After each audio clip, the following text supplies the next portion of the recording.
Hello and welcome to your in-depth weekly horoscope for week commencing the 4th of July for the Sun or the Ascendant. I'm going to give you a broad overview of what to expect. Please stay with me. I will then give you the main pointers for each of the zodiac signs from Aries through to Pisces. Now the Sun starts this week in the sign of Cancer but is joined on Tuesday by the quick wits of Mercury.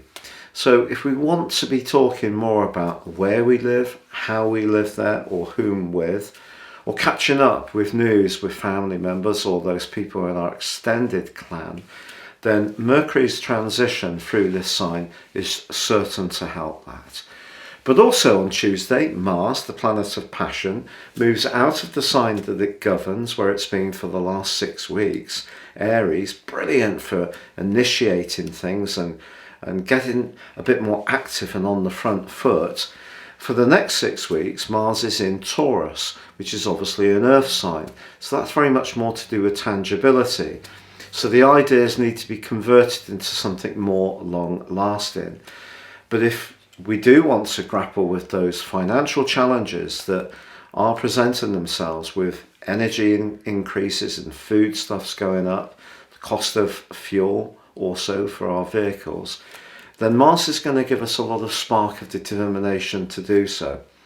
But Mars in Taurus is also very sensual, and of course Mars is the planet of action. So if you're wanting to bring a little bit more raunch to your love life, Mars can certainly help. But Taurus also governs food, and Mars is about impulse. So we could find ourselves, wanting to enjoy the good things in life. And if we can get together with loved ones, with the Sun and Mercury in the 4th house of the overall zodiac, then that's going to be a timely thing to do. But in the second half of this week, the Sun's going to be forging an electric angle to Uranus, the planet of innovation, also in the sign of Taurus. And perhaps there could be some ideas sparking around how we live, especially about creating more space or being more flexible, which Uranus would really help us to engage with. It could also be the case that with Uranus in this sign, that some kind of sudden change or opportunity could present itself around that home-based agenda. Also in the second half of this week, Mercury, the planet that's just moved into the sign of Cancer, is in a right angle to Jupiter. So I think it's important with that particular aspect not to promise more than we can realistically deliver, but it's actually quite an upbeat and positive angle nonetheless. Now, at the heart of this week, we do have a quarter moon in the sign of Libra, which is about relating. The Sun, of course, in Cancer, the sign of feeling. So it's possible someone around us could be feeling a little bit more sensitive, maybe need some support. It could be that two people we get on really well with are not finding it quite so easy to coexist, and we may find ourselves being the in-between person, trying to bring them together in some kind of helpful way. But just generally, somebody that's close to us could seem a little bit out of sorts. And sometimes relating can be a bit more of a subjective process when this particular quarter moon occurs. So we need to make sure that we're not getting too bogged down in that Cancerian energy, particularly with Mercury there, because Mercury likes the precision of the sign of Gemini, which it governs, and obviously the speed of thought. And also in its rulership of Virgo, it's very much about discrimination and being very meticulous about things. So in the sign of Cancer, the emotion of Cancer can diminuate some of the clarity that Mercury has. So I think that this quarter moon does suggest that some relationships may need to be worked at somewhat. But in general, Mars moving into the second house can give us a real desire to enjoy good food, good wine, good company. It could be with those that we really care for, and getting together in some kind of home-based gathering could be on the agenda for many people this week. Now, I've crashed through the 100,000k mark in terms of subs on YouTube. If you have already subbed, I'm so grateful. If you've yet to do so, I'd be honoured if you do so now. Please click or tap on the bell notification symbol.